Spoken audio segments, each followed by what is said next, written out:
Welcome back to VL Speaks, a little ancient wisdom with a modern twist. This is episode 31. I'm not sure if you got to see episode 30, but you might as well just check it out. I think you might find it helpful because really the topic that's been coming up that inspired this episode is burnout and how to avoid it and how to kind of find your way around it. It's happening a lot.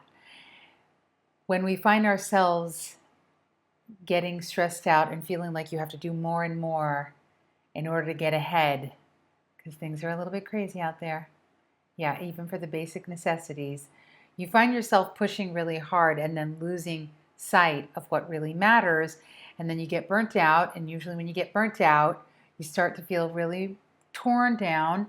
And then eventually, if this goes on for an extended period of time, you're going to get sick, and then sometimes you may even develop chronic illnesses because of it.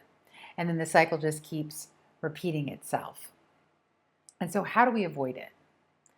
And why does it happen? Like, why and how? Sometimes you don't even know that it's happening to you. It kind of creeps up and you're like, oh, wow, that just smacked me in the face. But some people go barreling into the wall very quickly. It depends on your constitution and how much fortitude you've got. I'm going to tell you a couple of stories.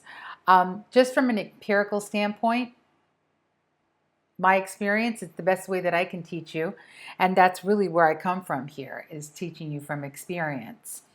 When I was in my 20s, I was working hard, like metal to the pedal. This is in my early 20s when I was managing health clubs. And the first time I experienced burnout was around 24 years of age. And that was some time ago, quite some time ago.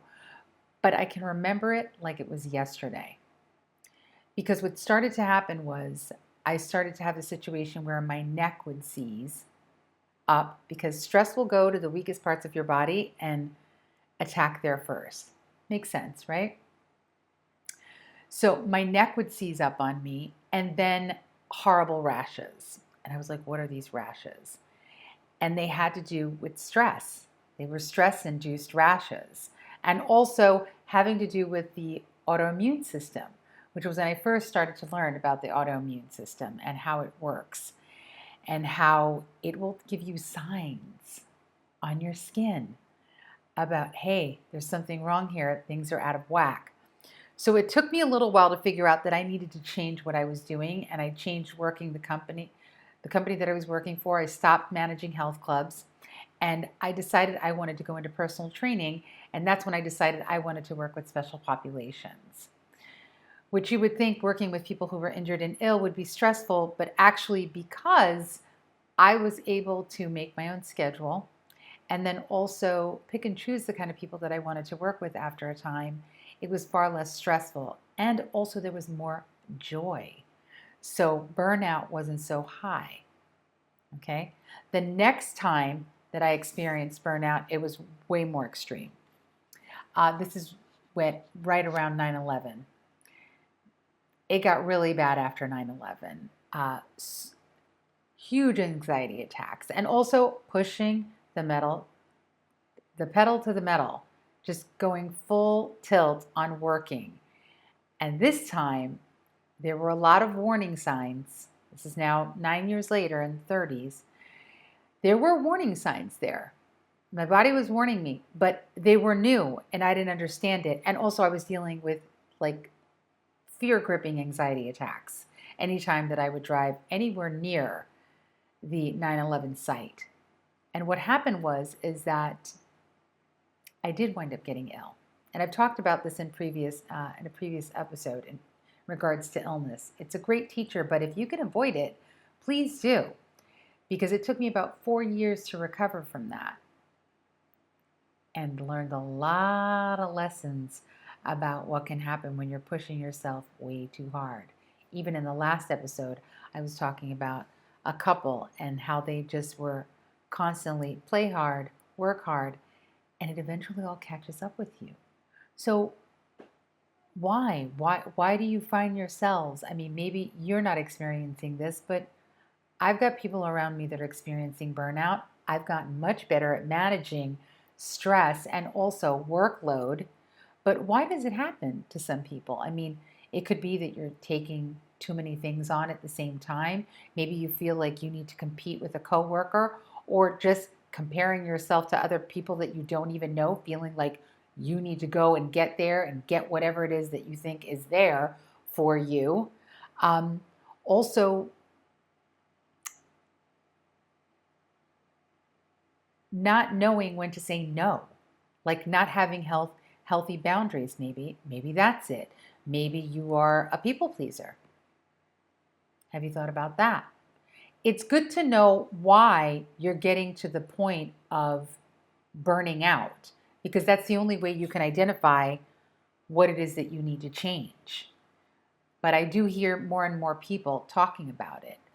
And I know it's hard that when you're working for another company, if you don't work for yourself and you can't determine what's happening, when you're working for a company and this is maybe the way that they operate, they think that they need to scare people into producing more, which is a very common tactic.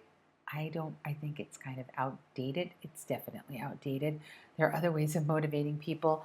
And also, employers might be gaslighting their employees right now for them to produce more because things are kind of crazy out there in the world of sales. I can tell you that. But if you find yourself in that situation, you still have to exercise some level of like self-awareness and saying, okay, what is it that you can do honestly in the situation? If you're getting outside pressure, that's something to look at. Okay, so a few of the whys are like keeping up with the Joneses, um, comparing yourself to other people, lack of self-esteem, believe it or not, can cause you to push to the point where you start to get burnt out. All right. And just loading way too many things on your plate, you know, knowing your own healthy boundaries. All of these things can lead to burnout, not getting enough rest, not sleeping enough. And you just find yourself on a hamster wheel. And you're like, if you just keep going, maybe something will show itself. And then you might get a promotion and you might get a big stack of money, or some, but what's your health going to be like? Will you be spending all that money towards your health and recuperating? Because let me tell you something, having been there, it takes a lot more work to recover from an illness and get back on your feet than it does to exercise a little bit more discipline and also self-awareness and check where you are. I love that saying, check yourself before you rickety wreck yourself. So let's take a beat. Let's take a beat. It's wonderful to have a prosperous life, of course, to have the creature comforts and have nice things. But if you don't have your health, then what difference does it make? You may have a ton of money in the bank and you may have really nice home full of things, but it won't matter because you really can't enjoy them because your health is wrecked or your mind is a wreck.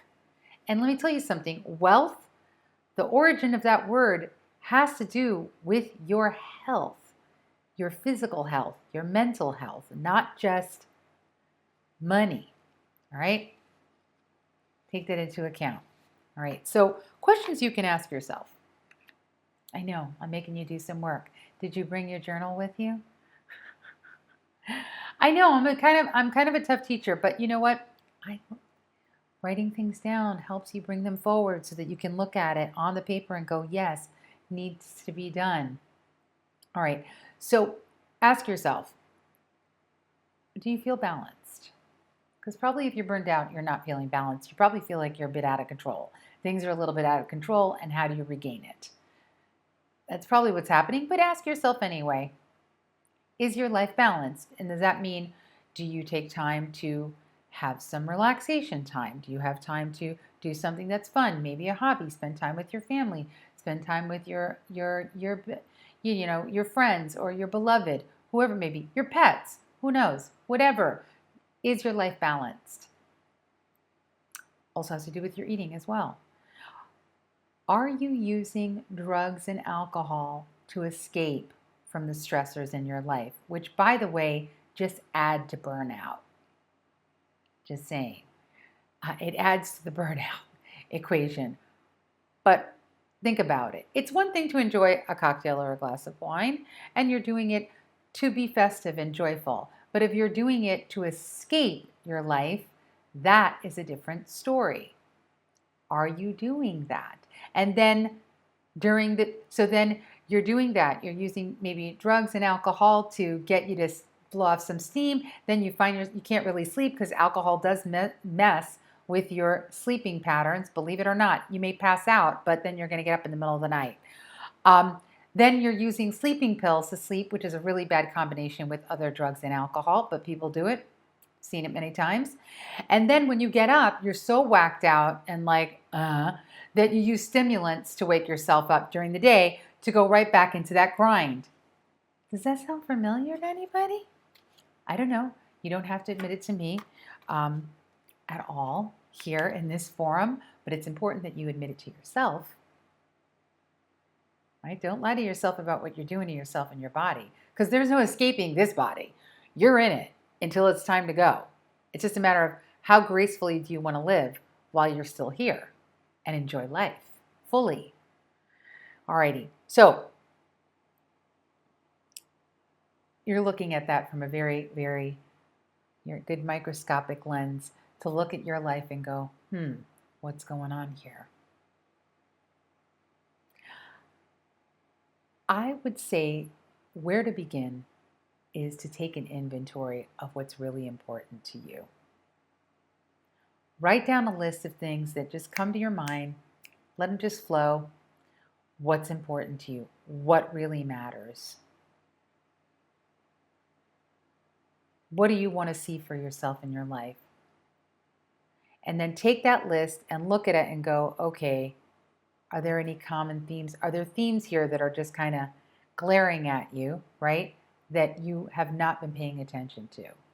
Take those top 10 and put them in another list. That's like a manifesto for you. Like, these are the important things.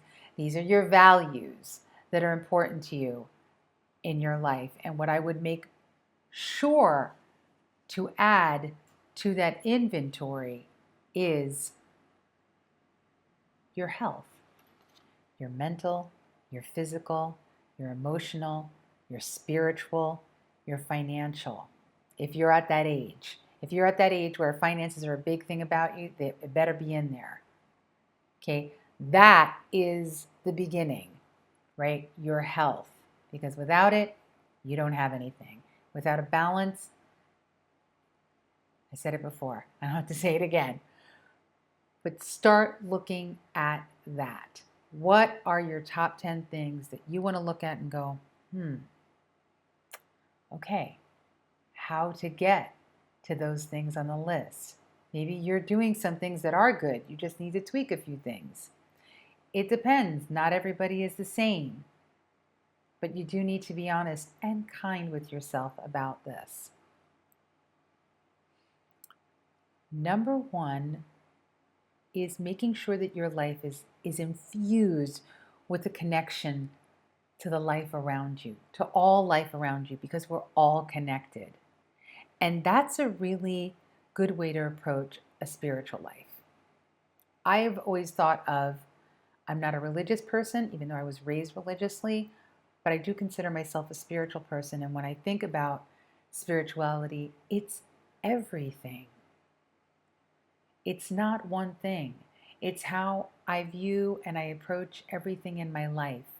And it means that the focal point is growth and inner contentment, fulfillment, and being true to those things that I know that are valuable to me. And when you're living like that, you find yourself being connected to other living beings, not just humans, but animals and wildlife and nature in general. Okay? So I just wanted to put that little asterisk in there because it's important. And it raises your level of awareness and how you operate in the world, knowing that you're connected to other things. Everything is connected to everything, whether we try to think that it's not. And that's also what puts us in a more balanced state of mind, right? Okay, so you've made that list. You know what's most valuable to you in your life. You know that it's contributing to your overall health and being in a more balanced place in your life. The first thing that I would do is plan do nothing days. I'm going to admit I've been working a lot, but I don't have entire do nothing days, which I used to, but I do block out time throughout the day. So I know if I've been working, I tend to start working around 6 o'clock in the morning on stuff. But by a certain time, I'm like, okay, now it's time to have breakfast, totally switch gears, do something else, get ready for everything else. So that's like, the teas and my herbs and my supplements and breakfast and exercise and then meditation practice, all of that. I block out times throughout the day that I know I'm taking a break. I'm just letting everything just decompress. Okay? But if you can get a day, if you can work that out with your boo and your kids or whatever, your pets, where you know that you can just relax and take that day to watch funny movies or read a book that you've wanted to read or just do nothing, nap or sleep all day. If you can make time for that, that would be great. Take a walk out in nature. Whatever it is, it's going to make your heart sing. Okay? Take time for do nothing. Do nothing blocks and do nothing days. At least 1 to 4 days a month. Yeah, I'm down to like 1. But hey, it's better than nothing. So I infiltrate it. I put it in, work it in throughout the day. That's what works for me. So your habits. When you're trying to reset yourself out of a burnout phase, you have to regulate your habits. Your waking and your sleeping. When you eat your meals. Okay? Getting a little bit more regimented. What you're eating. What you're drinking. Who are you spending time with? Are you making time for exercise? Are you making time for relaxation? The do nothing days, it's relaxing, but it's not quite as what I'm talking about when it comes to systematic relaxation practice. Check out episode 27. I talk about relaxation on there and I give you some good tools that you can turn to. But definitely work that into your day. I got to do a little bit better with that. Also, make sure that you're being kind and loving to yourself. Affirm, write things down in a journal, affirming the good things about yourself. Speak to your strengths. Okay, it always helps to speak to your strengths as opposed to your weaknesses. Also, be honest with yourself. Be kind, then be honest with yourself. I did an episode 4, talking about how to speak in a kind way when you are delivering the truth. Check it out. You might find it helpful. Also, watch and read uplifting material. If you're constantly scrolling on your phone and you're just following things that are just like either not uplifting or maybe just downright bad news, switch it up. Switch it up because I'm telling you, following negative news all the time, which a lot of it is, and yes, it's good to be informed, but if this is what you're feeding yourself constantly, that's what's seeping into the subconscious while you're sleeping as well is going on back there. It kind of robs you of your peace to be doing that all the time. So you can get burnout from that. Also, the people that you spend time with, are these people uplifting? Do you have like healthy things that you're doing with these folks? Might as well look into it. I'm just saying. Also with burnout, forgive yourself for allowing this to happen to you. Okay? This is part of loving yourself. Forgive yourself for it. Don't beat yourself up too much about this. It's not going to help you feel better. Okay? And if you need to do some forgiving of other people while you're at it, please do so. It's worthwhile. And become friends with your mind. Because everything that's going on here, whether you're aware of or not, is what's going to dictate what you're doing throughout the day. okay, and how you're handling life.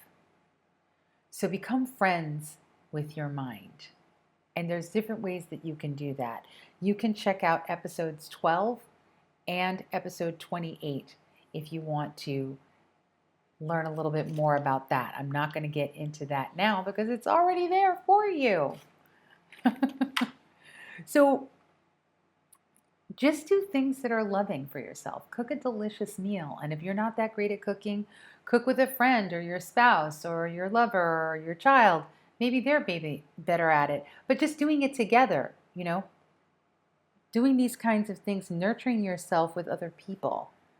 Go and hang out by a river, under a tree, take a nap. If you're on the beach, make sure you've got an umbrella so you don't get burned. And make sure you're wearing really good SPF. Take care of your skin. Laugh a lot. Laugh as much as you can, and hopefully not at anybody else's expense. Just good, clean laughter. Make yourself laugh. I find myself laughing at myself all the time because, believe it or not, I'm a bit of a goof. I am. I'm a little bit goofy. So just keep all of this in mind. I hope this is helpful. It sounds very simple and rudimentary, but that's where you got to go. You got to start with the basic building blocks. But the important thing about burnout is that you want to nip it in the bud and make sure that you start developing a different habit to override that. Because over time, burnout will lead to illness, and it is a very expensive proposition to be ill all the time. And it makes it hard for you to enjoy life if you're ill and burned out all the time, right? So take the time and watch this as many times as you need to, just to kind of remind yourself of what's important. Ready? Well, that's it. That's all I got. And I hope that you have a wonderful weekend and that you're celebrating safely and healthfully because it's been crazy hot. And I want you to leave any comments that you'd like to leave. Just be sure to be respectful and mindful. Anything that I see that is not, it will be taken down. But it's a forum for people to converse and get to know each other and create community here.